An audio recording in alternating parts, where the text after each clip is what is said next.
Hi friends, నేను మీ Nani. Welcome back to my channel solo movie explorer. Today మన movie topic వచ్చి మహా అవతార్ నరసింహ.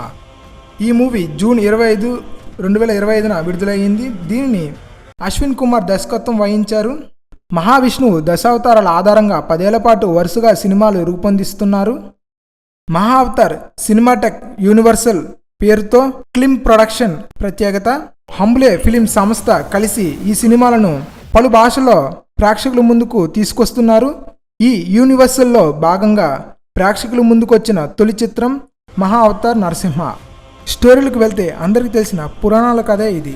శ్రీ మహావిష్ణువు నరసింహ అవతారం ఆధారంగా రూపొందించిన చిత్రమే ఇది.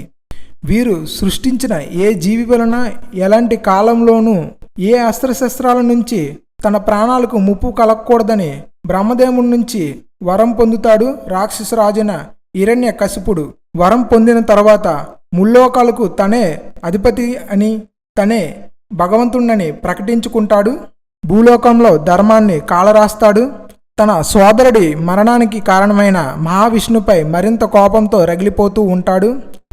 కానీ తన కుమారుడు ప్రహ్లాదుడు శ్రీ విష్ణువుకి అపర భక్తుడిగా మారిపోతాడు. ఇది సహించలేని హిరణ్యకశిపుడు తన కుమారుడైన ప్రహ్లాదుని చంపేందుకు ప్రయత్నం చేస్తాడు.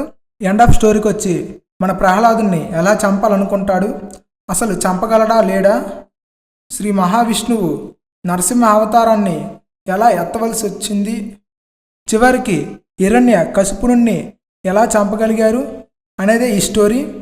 ఈ మూవీ మీ ఫ్రెండ్స్ అండ్ ఫ్యామిలీతో కలిసి చూడొచ్చు. దీని రన్నింగ్ టైం వచ్చి 2 గంటల 20 నిమిషాలు. ఇలాంటి మోర్ వీడియోస్ కోసం మన ఛానల్ని లైక్ చేయండి, షేర్ చేయండి, సబ్స్క్రైబ్ చేయండి.